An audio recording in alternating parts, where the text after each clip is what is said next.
청취자 여러분, 안녕하세요. 너무나도 자랑스러운 놀라운 우리 민족, 자랑스러운 한국인의 활약을 만나보는 시간입니다. 오늘 여러분께 들려드릴 이야기는 우리 대한민국이 세계 앞에 가슴 펴고 자랑할 수 있는 또 한 분의 거룩한 영웅에 관한 이야기입니다. 돈이 없어 병원 문턱조차 넘지 못하던 가난한 환자들에게 생명을 되찾아 준 의사. 평생 단 한 채의 집도 소유하지 않은 채 병원 옥상의 작은 방 한 칸에서 마지막 숨을 거둔 의사. 사랑하는 아내와 자식들을 북녘 땅에 두고 떠나온 뒤 45년이라는 길고 긴 세월을 혼자 그리워하며 눈물로 살다 간 의사. 그리고 오늘날 우리 모두가 당연하게 누리고 있는 이 나라 의료보험 제도의 첫 씨앗을 이 땅에 맨 처음 뿌린 바로 그 사람. 세계는 그를 가리켜 한국의 슈바이처라 부릅니다. 우리 국민들은 그를 가리켜 바보 의사라고도 부릅니다. 어떤 이는 그를 가리켜 살아있는 예수라 불렀고, 또 어떤 이는 그를 성스러운 산이라는 뜻의 성산이라 불렀습니다. 이 모든 이름의 주인공, 오늘 우리가 함께 만나볼 그의 이름은 바로 성산 장기려 박사입니다. 여러분, 이 이야기를 듣고 나시면 가슴이 뜨거워지실 겁니다. 어떤 대목에서는 눈물도 나실 겁니다. 그러나 결국에는 우리 대한민국이 이런 분을 낳고 기른 민족이라는 사실에 가슴 가득 뿌듯함을 느끼시게 될 것입니다. 오늘 그 거룩하고도 뜨거운 한 사람의 이야기를 청취자 여러분과 함께 천천히 나누어 보고자 합니다. 자, 그럼 이야기를 시작하기 전에 놀라운 우리나라, 세계를 이끌어가는 자랑스러운 대한민국을 응원하는 마음으로 여러분의 따뜻한 좋아요와 구독 꼭 부탁드리겠습니다. 좋아요 한번, 구독 한번 눌러주시는 그 작은 손길이 이런 자랑스러운 우리 민족의 이야기를 더 많은 분들께 전하는 큰 힘이 됩니다. 부디 잊지 마시고 꼭 눌러주십시오. 자, 이제 이야기를 시작해 보겠습니다. 장기려 박사가 태어난 곳은 평안북도 용천군 양하면 이밤동이라는 조용한 시골 마을이었습니다. 때는 우리 조선 땅이 일본의 나라를 빼앗긴 지 꼭 한 해가 지난 해 1911년 10월 5일 들판에 가을빛이 고요히 내려앉던 그 무렵 한 선비의 집안에서 둘째 아들로 태어났습니다. 아버지의 이름은 장군섭. 한학에 깊이 통달한 학자이면서 새로운 세상을 꿈꾸던 신식 기독교인이었습니다. 마을 사람들은 장운섭 선생을 존경했습니다. 그는 자기 주머니를 털어 고향 마을에 의성학교라는 신식 학교를 세우고 가난한 이웃집 아이들에게도 글을 가르쳤던 분이었습니다. 여러분, 한번 생각해 보십시오. 일본의 모진 식민 통치가 막 시작되어 온 민족이 숨죽여 눈치만 보던 그 엄혹한 시절. 자기 아들, 딸에게 글 한자 제대로 가르치지 못한 부모들이 조선 팔도에 얼마나 많았겠습니까?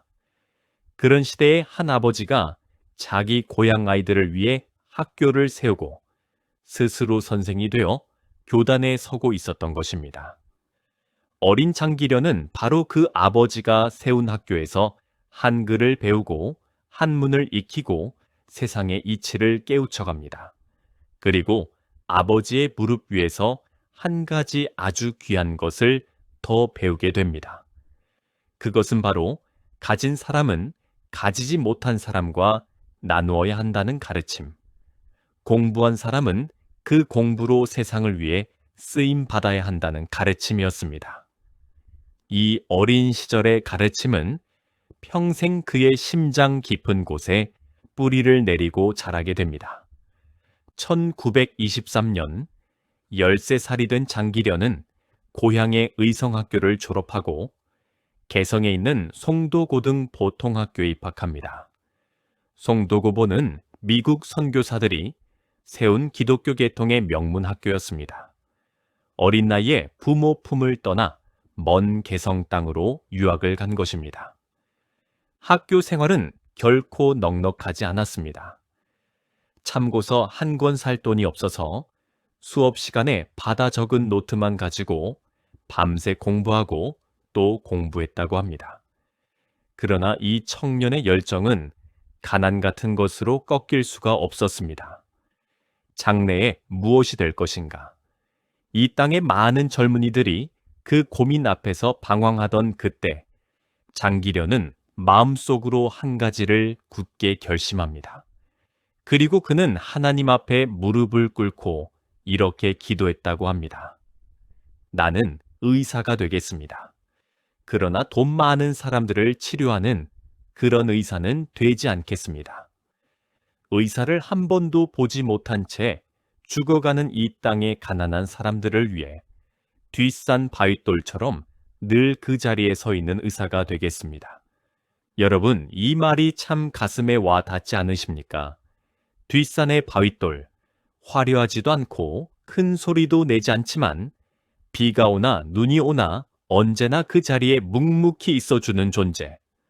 어린 장기련은 자기가 그런 의사가 되겠다고 하나님 앞에 약속을 한 것입니다. 놀라운 것은 그가 이 약속을 평생토록 단 한순간도 어기지 않고 지켜갔다는 사실입니다. 1928년 그는 송도고보를 졸업하고 오늘날 서울대학교 의과대학의 전신인 경성의학전문학교, 줄여서 경의전이라고 부르던 그 학교에 입학합니다. 당시 조선 사람이 경의전에 들어간다는 것은 하늘의 별을 따는 것만큼이나 어려운 일이었습니다. 일본인 학생들이 대부분이었고 조선인은 한 해에 아주 소수만 간신히 합격할 수 있었습니다. 장기련은 그 좁은 문을 뚫고 들어갔습니다. 그리고 1932년 그는 경성의학전문학교를 수석으로 졸업합니다. 여러분, 수석 졸업이라는 것은 전체 학생 가운데 1등으로 학교를 나왔다는 뜻입니다. 그것도 일본인 학생들까지 다 포함된 가운데 말입니다. 일본이 조선인을 2등 국민 취급하던 그 서슬 퍼런 시절에 한 조선 청년이 수석으로 의학교를 졸업한 것입니다. 얼마나 자랑스럽습니까? 이미 그때부터 이 청년의 머리와 손은 보통이 아니었던 것입니다. 수석으로 졸업한 장기려에게는 곧바로 좋은 자리들이 기다리고 있었습니다. 그의 스승은 당대 조선 최고의 외과 의사로 꼽히던 백인재 선생. 이분은 나중에 백병원을 세우신 바로 그분이십니다. 백인재 선생은 제자 장기려를 너무나 아꼈습니다. 자기 뒤를 이어 경성의전 외과 교수로 남아주기를 바라며 우선 대전에 있는 도립병원의 외과 과장 자리를 제안합니다. 그 시절 도립병원 외과 과장이라는 자리가 어떤 자리였겠습니까? 지금으로 치면 큰 대학병원의 과장님, 교수님 같은 자리입니다. 편안한 생활과 높은 명예가 함께 따라오는 자리. 보통 사람 같으면 두 말할 것 없이 받아들였을 겁니다. 그런데 장기련은 그 자리를 거절했습니다. 이유는 단 한 가지. 거기에는 돈 있는 환자들이 오기 때문이었습니다. 그는 스승에게 이렇게 말했다고 합니다. 저는 가난한 사람들이 있는 곳으로 가겠습니다. 그리고 그는 평양의 기홀병원이라는 곳으로 발길을 돌립니다. 기홀병원은 미국 감리교 선교사들이 세운 기독교 병원이었습니다. 당시 평양의 가장 가난한 동네에 자리 잡고 있어서 돈 없는 환자들이 많이 찾아오던 곳이었습니다. 1940년 장기련은 바로 그곳에 외과 과장이 되어 발을 걷어붙입니다. 그리고 바로 이 무렵 그에게 놀라운 일이 하나 더 일어납니다. 일본 나고야 제국대학에서 의학 박사 학위를 받게 된 것입니다. 여러분, 일본 제국대학에서 그것도 조선 사람이 의학 박사 학위를 받았다는 것이 어떤 의미인지 아십니까? 그 시절 조선인이 일본에서 박사가 되는 일은 정말이지 드물고 드문 일이었습니다. 그러니까 그는 단순히 마음 따뜻한 의사가 아니었습니다. 학문적으로도 일본 최고 수준의 대학에서 박사 학위를 받아낸 조선 최고의 외과 의사 가운데 한 사람이었던 것입니다. 이런 최고의 실력자가 모든 편한 자리를 마다하고 스스로 가장 낮은 자리, 가장 힘든 자리를 찾아가 섰던 것입니다. 평양기홀병원 시절 그의 외과 실력은 나날이 빛을 발하기 시작합니다. 그리고 마침내 1943년 우리 민족 의학 역사에 길이 남을 대사건이 일어납니다. 장기려 박사가 우리나라 역사상 최초로 간암에 걸린 환자의 간에서 암 덩어리를 떼어내는 간 설상절제술이라는 수술에 성공한 것입니다.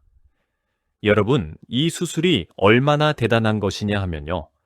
당시 우리보다 의술이 훨씬 앞서 있던 일본에서도 감히 성공하지 못했던 수술이었습니다.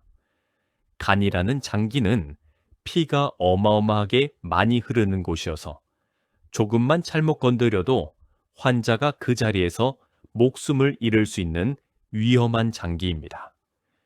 그런 간을 칼로 열고 암 덩어리를 떼어낸 뒤 다시 닫아서 환자를 살려낸다는 것은 그 시대에는 거의 기적에 가까운 일이었습니다. 그 기적을 일본이 아니라 우리 조선 사람의 손이 먼저 해낸 것입니다. 그것도 식민지 조선에서 말입니다. 얼마나 자랑스러운 일입니까? 그리고 이 수술로부터 훗날 장기려 박사는 한국간 수술의 아버지, 한국간 외과학의 실질적인 창시자라는 이름을 얻게 됩니다. 지금은 우리나라 간 수술 기술이 세계 최고 수준을 자랑하고 전 세계에서 간 이식 수술을 배우러 한국에 찾아오고 있지 않습니까? 그 자랑스러운 뿌리의 맨 처음에 바로 이 장기려 박사가 서 계신 것입니다. 한편 장기려 박사가 젊은 의사로 이름을 날리던 이 무렵 그의 이야기는 문학에도 등장하게 됩니다. 여러분, 소설가 춘원 이광수를 잘 아실 겁니다. 이광수가 쓴 장편 소설 가운데 사랑이라는 작품이 있습니다. 그 소설의 주인공이 안빈이라는 인물인데 안빈은 의사이면서 동시에 지극히 고결한 인격을 가진 사람으로 그려져 있습니다. 바로 그 안빈이라는 주인공의 실제 모델이 젊은 시절에 장기려 박사였다는 이야기가 지금까지 전해 내려옵니다.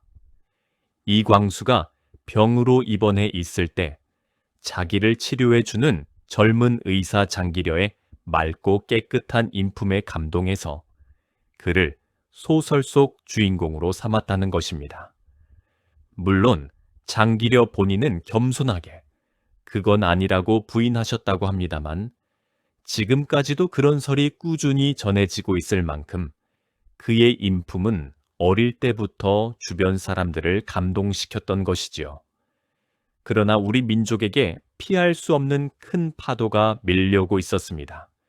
1945년 8월 15일 그토록 기다리던 해방이 찾아왔습니다. 온 민족이 거리로 뛰쳐나와 만세를 불렀습니다.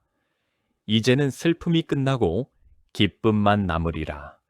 모두가 그렇게 믿었습니다. 그러나 해방의 기쁨은 오래 가지 못했습니다. 38선이 그어지고 이 나라 한가운데가 두 동강 나 버린 것입니다. 장기려 박사가 살던 평양은 그대로 북한 땅이 되어버렸습니다. 북한에는 공산주의 정권이 들어섰습니다. 장기려 같은 독실한 기독교인에게 그곳은 점점 살기 힘든 땅이 되어가고 있었습니다. 그러나 놀라운 것은 북한 당국조차도 이 사람의 실력과 인격만큼은 함부로 할 수가 없었다는 사실입니다. 1947년 장기련은 평양의과대학, 그러니까 오늘날 북한의 김일성 종합대학 의학부의 외과 주임 교수로 임명됩니다. 그리고 이때 믿기 어려운 일이 하나 벌어집니다. 김일성 주석이 직접 자기 주치의로 장기려 박사를 지목한 것입니다. 김일성이 맹장염에 걸렸을 때 소련군 군의관이 아닌 장기려에게 수술을 맡기려 했다는 일화도 전해집니다. 여러분, 생각해 보십시오. 북한 최고의 권력자가 예수를 믿는 독실한 기독교인을 자기 주치의로 삼을 만큼 장기려 박사의 실력은 그 누구도 따라올 수가 없었던 것입니다. 그러나 북한 정권은 그의 기독교 신앙을 계속 못마땅해 했습니다. 예배도 못 드리게 하고 이런저런 압박을 가해왔습니다. 그럼에도 장기려는 굴하지 않고 환자만을 바라보며 살았습니다. 그의 아내 김봉숙은 그를 내조하며 6남매를 길러내고 있었습니다. 그리고 마침내 운명의 그 해가 찾아옵니다. 1950년 6월 25일, 우리 민족 모두에게 잊을 수 없는 상처가 된 그날, 북한군의 기습 남침으로 6.25 전쟁이 터졌습니다. 자, 여기까지가 전반부입니다. 장기려 박사가 어떤 분인지, 그리고 전쟁이 터지기 전까지 어떤 삶을 살아오셨는지 잠시 숨 고르며 돌아보는 시간이었습니다. 여기서 한 번 더 부탁드리겠습니다. 놀라운 우리나라, 세계를 이끌어가는 자랑스러운 대한민국, 그리고 이 대한민국을 이렇게 위대한 나라로 만들어 오신 장기려 박사 같은 선배 세대들의 이야기, 이 이야기가 더 많은 분들께 가 닿을 수 있도록 여러분의 따뜻한 좋아요와 구독 한 번만 더 부탁드리겠습니다. 좋아요와 구독 꼭 잊지 말고 눌러 주십시오. 큰 힘이 됩니다. 자, 그럼 이야기는 이제 한국 전쟁의 한복판으로 접어듭니다. 후반부를 시작하겠습니다. 1950년 겨울, 평양의 하늘이 희뿌옇게 얼어붙어 가던 그 무렵, 장기려 박사의 인생을 송두리째 뒤바꾸어 놓는 사건이 일어납니다.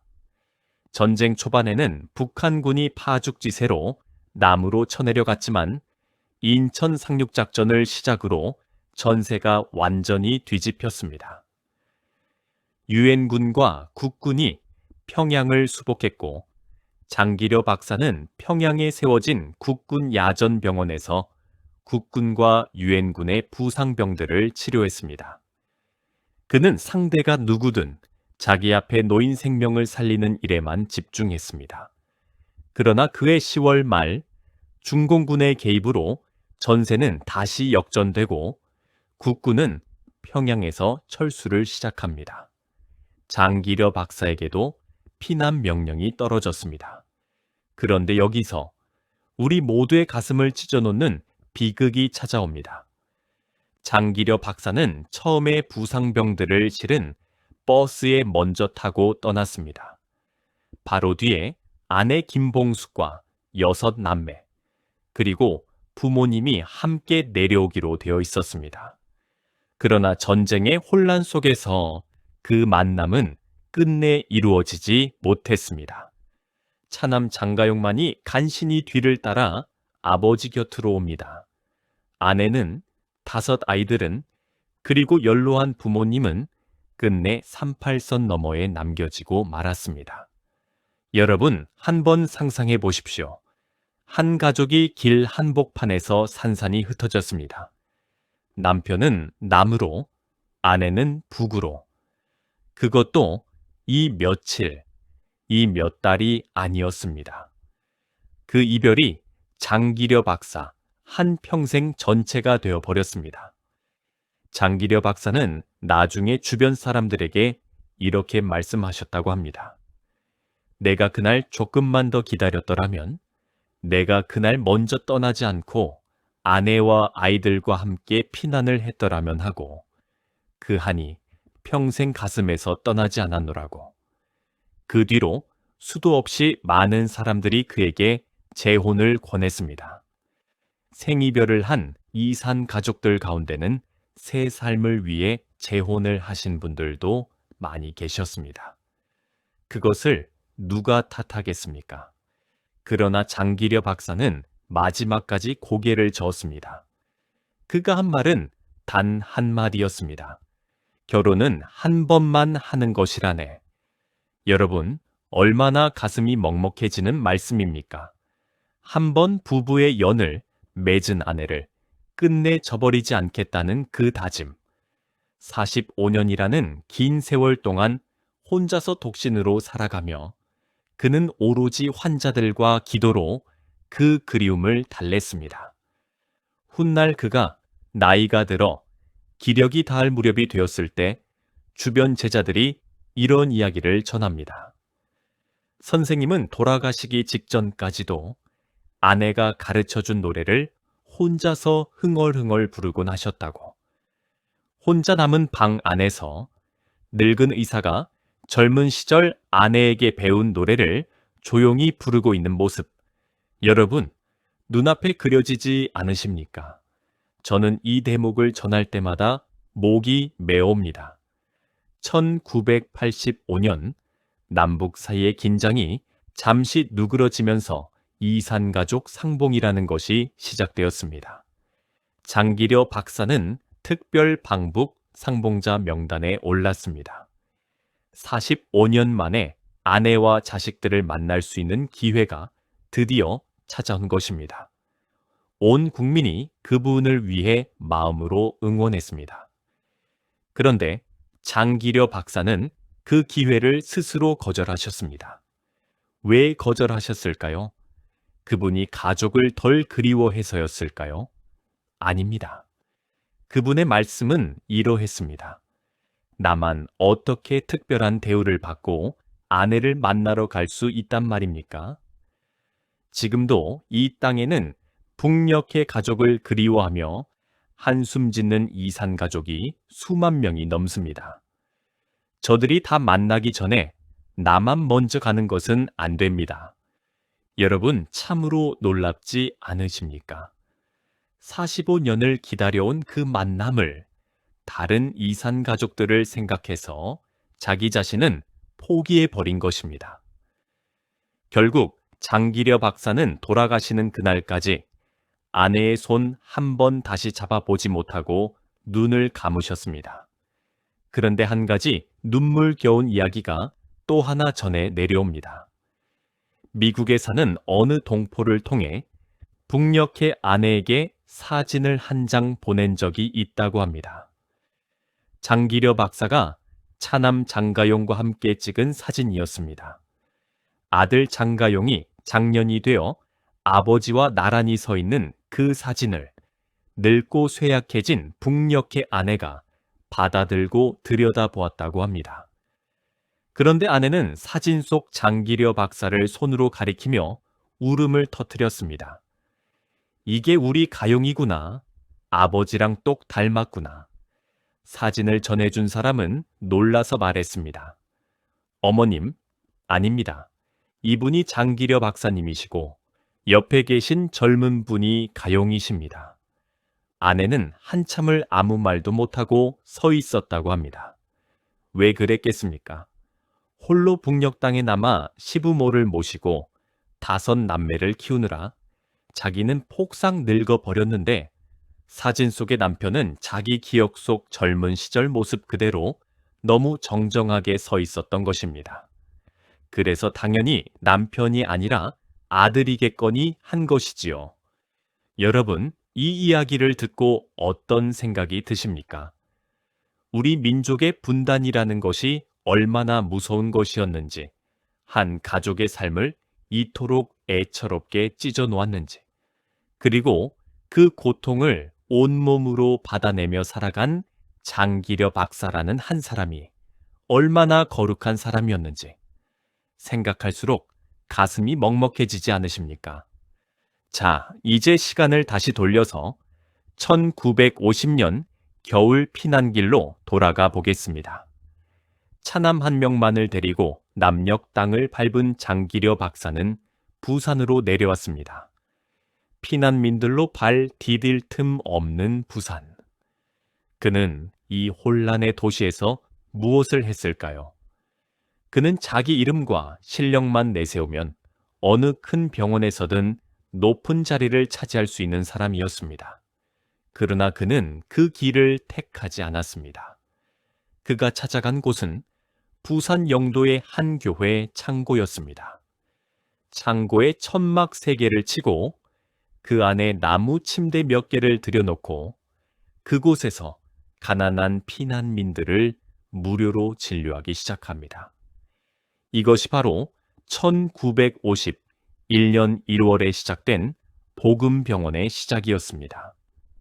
지금의 고신대학교 복음병원, 부산 최고의 대학병원으로 성장한 그 병원의 첫 모습이 천막 3개짜리 무료 진료소였던 것입니다.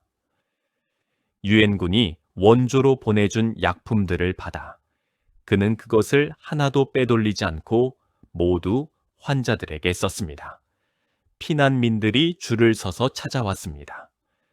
굶주리고 병든 사람들이 이 천막병원 앞에 긴 줄을 이루었습니다. 특히 그의 눈에 들어온 것은 병든 차에 거리에 버려져 있던 행렬병자들이었습니다.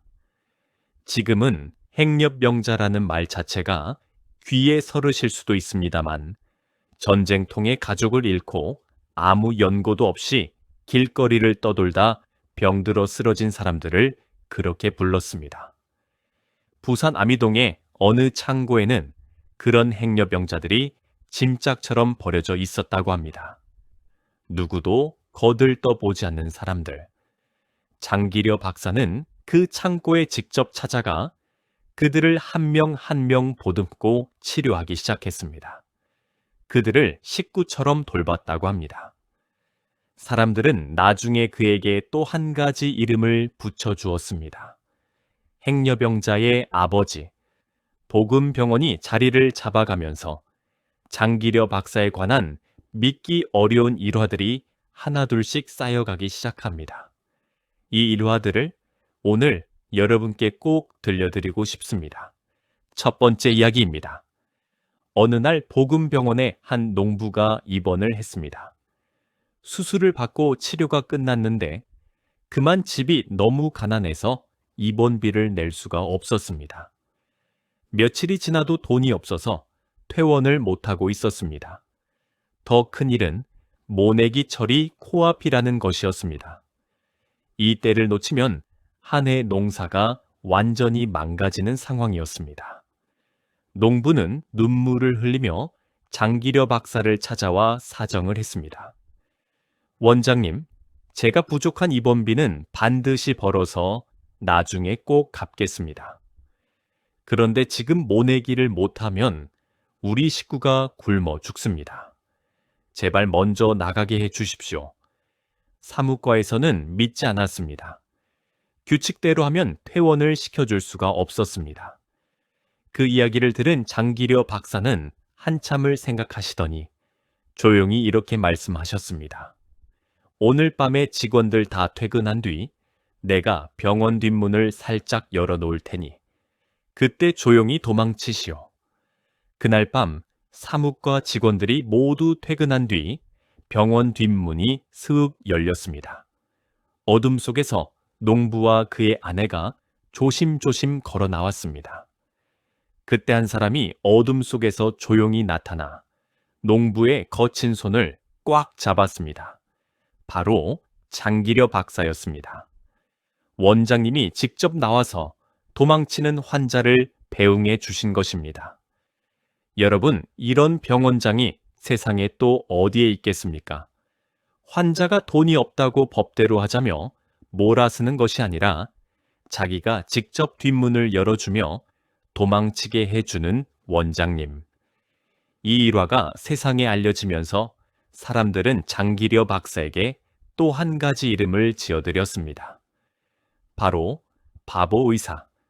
세상 기준으로 보면 바보가 맞지요.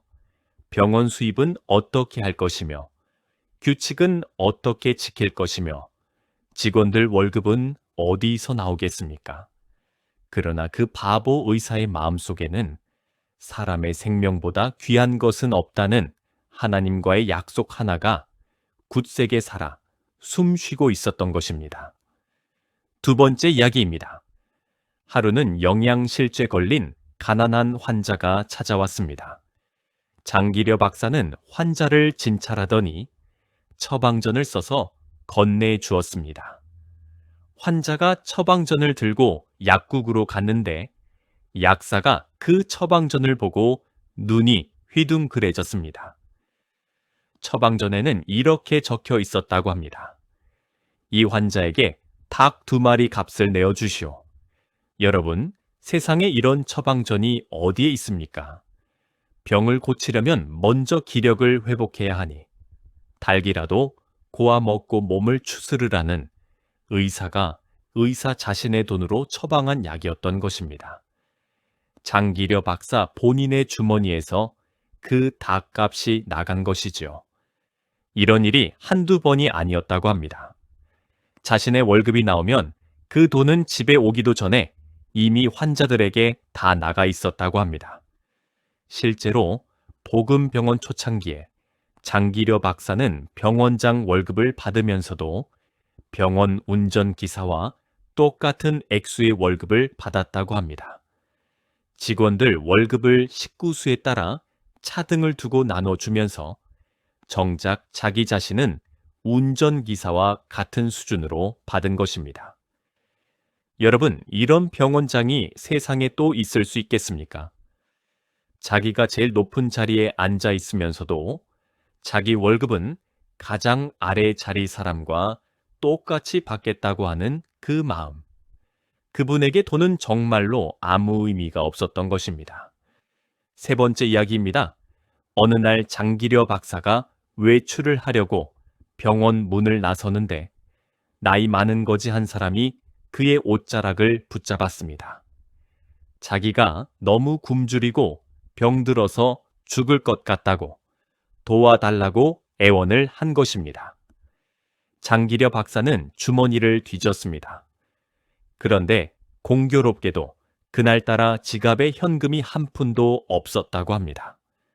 그는 잠시 망설이더니 우솥 안주머니에서 수표책을 꺼내 수표 한 장을 찢어 그 거지에게 건네주었습니다. 그것이 얼마짜리 수표였는지는 지금도 아무도 모릅니다.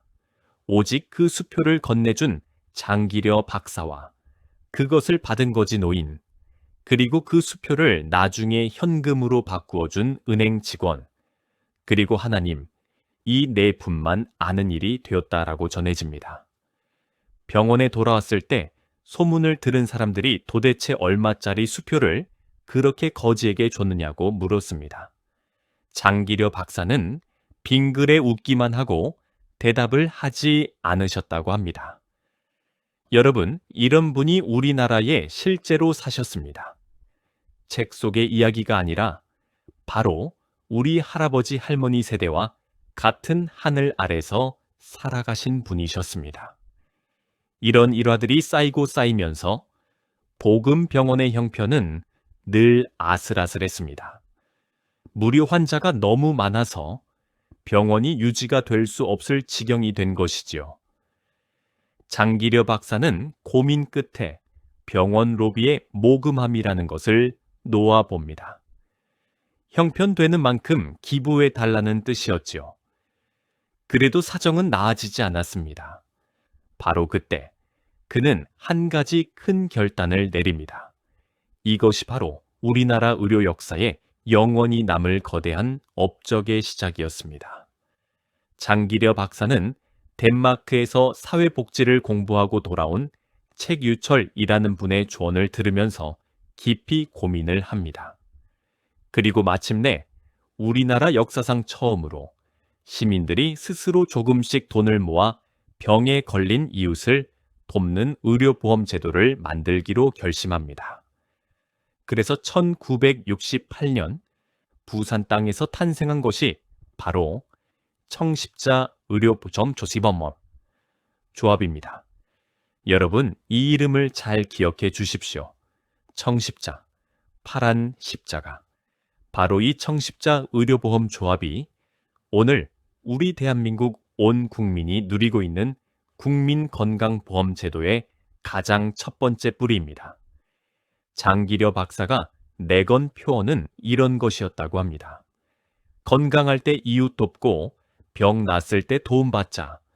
얼마나 기가 막히게 좋은 말씀입니까? 모두가 조금씩 돈을 내서 아픈 이웃을 도와주고 나도 언젠가 아프게 되면 그 도움을 받는다.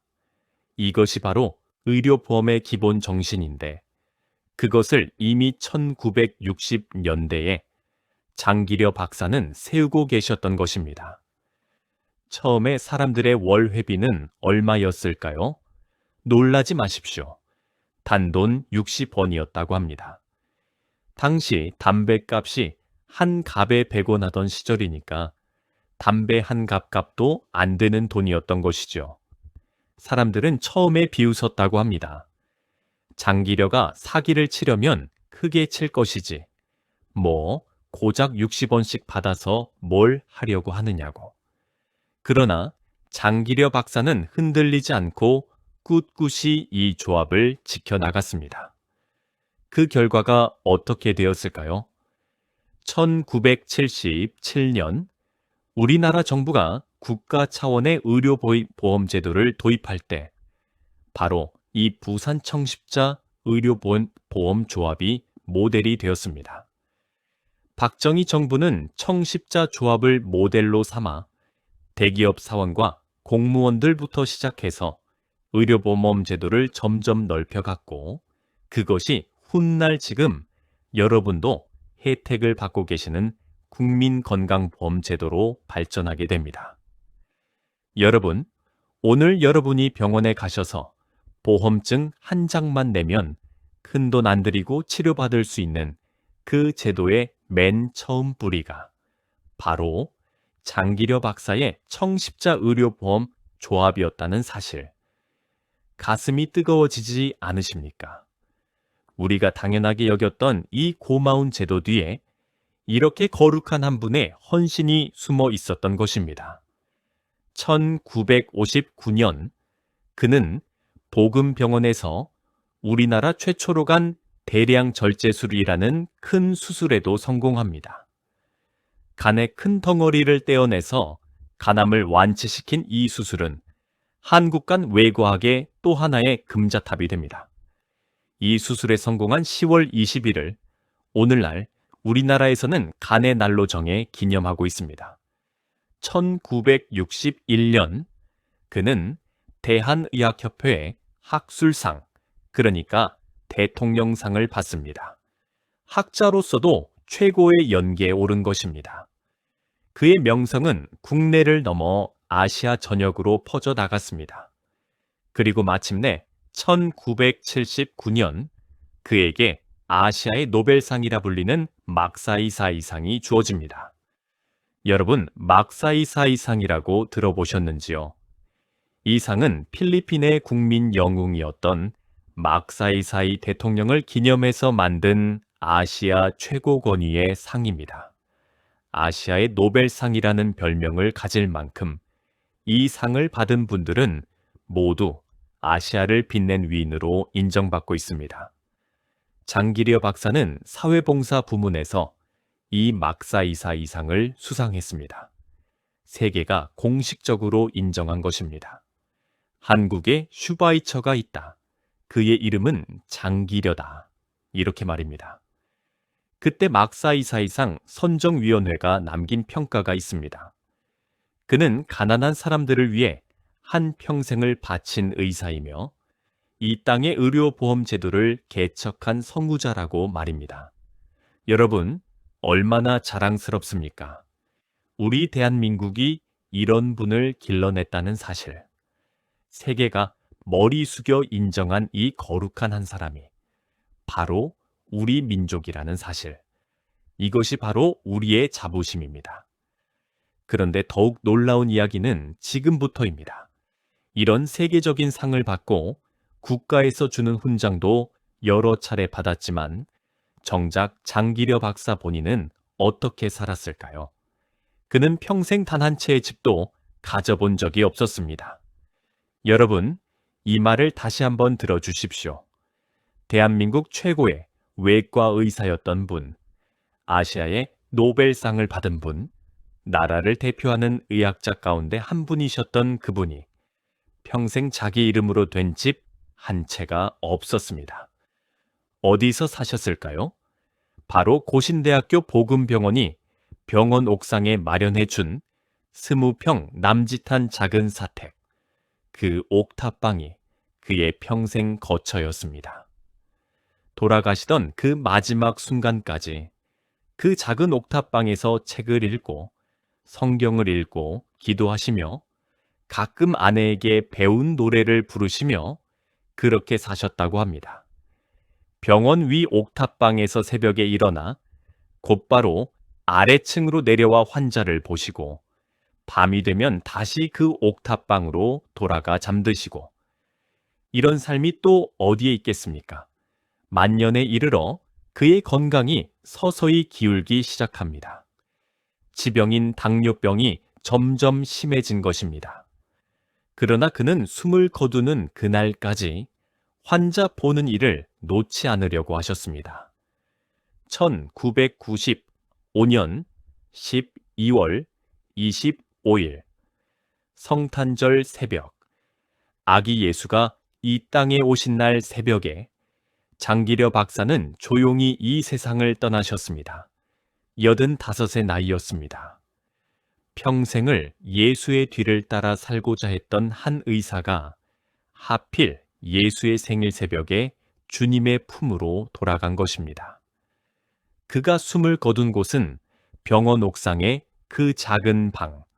남긴 재산은 말 그대로 아무것도 없었습니다.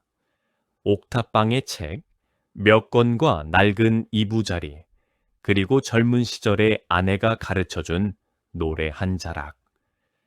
그것이 그가 이 세상에 남긴 물건의 전부였습니다.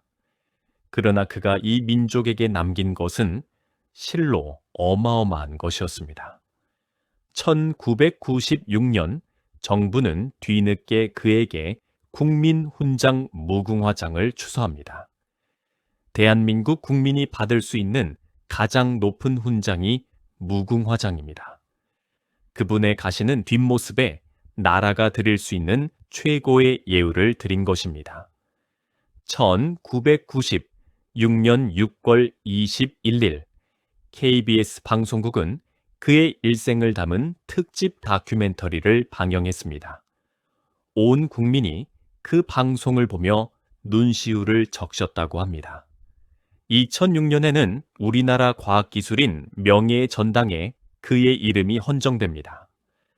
대한민국 과학기술 발전에 가장 크게 공헌한 위인들을 기리는 자리에 외과 의사 장기려 박사가 당당히 이름을 올린 것이지요. 2013년에는 부산 동구 초량동에 그의 이름을 딴 기념관, 장기려 기념 더 나눔센터가 세워졌습니다. 오늘도 수많은 어린이들과 학생들이 이곳을 찾아 그분의 삶을 배우고 감동을 받고 돌아가고 있습니다. 2018년에는 과학기술정보통신부가 그를 대한민국 과학기술 유공자로 공식 지정했습니다. 이 나라가 영원히 그의 이름을 기억하겠다는 뜻입니다. 그리고 오늘 2026년 그가 이 땅을 떠난 지 30년이 넘은 이 시간에도 우리는 여전히 그의 이야기를 꺼내어 나누고 있습니다.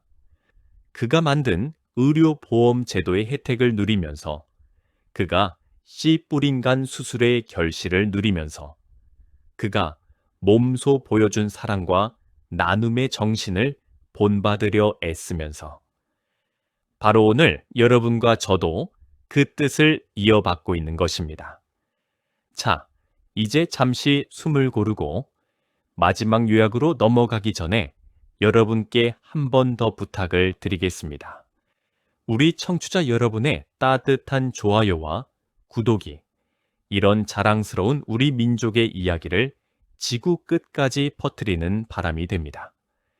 아직 좋아요와 구독을 안 누르셨다면 지금 이 순간 꼭 눌러주시기 바랍니다.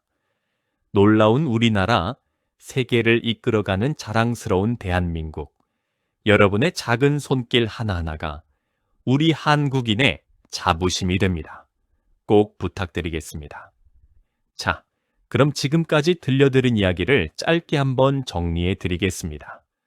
성산 장기려 박사. 그분은 1911년 평안북도 용천군에서 태어나 1995년 성탄절 새벽에 85살의 나이로 이 세상을 떠나신 대한민국이 낳은 거룩한 의사이자 나눔의 스승이셨습니다. 그분은 경성의학 전문학교를 수석으로 졸업한 최고의 실력자였지만 모든 편안한 자리를 마다하고 가장 낮은 자리, 가장 가난한 환자들이 있는 곳으로 스스로 걸어 들어가셨습니다.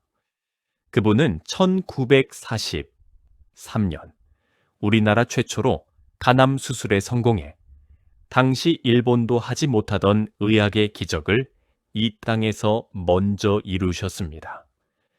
그분은 1950년 겨울 6.25 전쟁의 혼란 속에서 아내와 5 남매를 북녘에 두고 차남만을 데리고 남으로 피난을 오신 뒤 45년이라는 긴 세월을 독신으로 홀로 지내시며 그 그리움을 오직 환자들을 돌보는 일로 달래 가셨습니다. 그분은 1951년 부산 영도의 천막 3개로 복음병원을 시작하셔서 돈 없는 피난민들과 행여병자들을 식구처럼 돌보셨고 치료비가 없는 환자에게는 뒷문을 열어주고 굶주린 환자에게는 닭값을 처방전에 적어주셨으며 거리의 거지에게는 수표까지 찢어주시는 세상에 둘도 없는 바보 의사의 삶을 사셨습니다. 그분은 1968년 청십자 의료보험조합을 창설하셔서 오늘날 우리 대한민국 모든 국민이 누리고 있는 국민건강보험제도의 맨 처음 뿌리를 이 땅에 심으셨습니다. 그분은 1979년 아시아의 노벨상이라 불리는 막사이사이 사회봉사상을 받으시며 한국의 슈바이처라는 이름을 세계로부터 공식적으로 인정받으셨습니다. 그분은 1985년 그토록 그리던 북녘 아내와의 상봉 기회를 다른 이산 가족들을 위해 스스로 양보하시는 범인이 절대로 따라할 수 없는 거룩한 결단을 보여주셨습니다. 그리고 그분은 평생 단 한 채의 집도 소유하지 않으시고 복음병원 옥상의 작은 방 한 칸에서 돌아가시는 그 마지막 순간까지 살아가신 말 그대로 무소유의 삶을 실천하신 분이셨습니다. 청취자 여러분, 오늘 이 이야기가 우리에게 주는 교훈은 무엇일까요? 첫째는 참된 실력이란 자기 자신을 위해 쓰는 것이 아니라 가장 낮은 자리에 있는 사람들을 위해 쓰는 것이라는 가르침입니다. 우리 대한민국이 세계 최고의 간 수술 기술을 가진 나라가 된 그 뿌리에는 자기 실력을 가난한 한 이들을 위해 아낌없이 쏟아부은 장기려 박사의 정신이 있습니다. 둘째는 작은 나눔 하나가 세상을 바꾼다는 진리입니다. 60원이라는 작은 회비에서 시작된 청십자 의료보험조합이 오늘 우리 모두가 누리는 국민건강보험이라는 거대한 제도로 자라났습니다. 처음에는 비웃음을 샀지만 끝내는 온 나라를 살리는 제도가 된 것입니다. 셋째는 한 사람의 품격이 민족의 자부심이 된다는 깨달음입니다. 장기려 박사 한 사람의 올곧은 삶이 오늘 대한민국을 전 세계에서 가장 존경받는 나라 가운데 하나로 만드는 데 큰 몫을 한 것입니다. 아시아의 노벨상을 받고도 옥탑방에서 운전기사와 같은 월급을 받고 사신 그 사람. 그 사람을 길러낸 나라가 바로 우리 대한민국입니다. 넷째는 우리 민족에게는 이런 거룩한 전통이 면면이 흐르고 있다는 사실입니다. 장기려 박사 한 분만이 아닙니다. 이태석 신부님, 슈바이처 박사와 어깨를 나란히 할 수 있는 수많은 한국의 의인들이 이 나라에 살다 가셨고 지금도 살고 계십니다. 우리 민족은 그런 민족입니다. 그 자부심을 오늘 이 이야기를 통해 여러분 가슴에 가득 담으셨기를 바랍니다. 자, 그럼 마지막으로 장기려 박사의 한마디를 다시 한번 되새기며 오늘 이야기를 마치겠습니다. 의사를 한 번도 보지 못하고 죽어가는 가난한 사람들을 위해 뒷산 바윗돌처럼 늘 그 자리에 서 있는 의사가 되겠다. 여러분, 우리도 각자의 자리에서 누군가에게 뒷산의 바윗돌 같은 존재가 되어드리는 하루하루를 살아갈 수 있다면 그것이 바로 장기려 박사의 뜻을 이어받는 가장 아름다운 길이 되지 않겠습니까? 여러분의 남은 날들이 그런 뜻깊은 하루하루로 가득 채워지시기를 진심으로 바라고 또 바라겠습니다. 우리 대한민국에는 이렇게 거룩한 영웅이 살다 가셨습니다. 그리고 앞으로도 이런 자랑스러운 한국인의 이야기는 끊이지 않고 이어질 것입니다. 세계를 깜짝 놀라게 하는 자랑스러운 한국인, 놀라운 우리 민족의 이야기는 오늘도 계속됩니다. 그럼 다음 시간에 또 뵙겠습니다.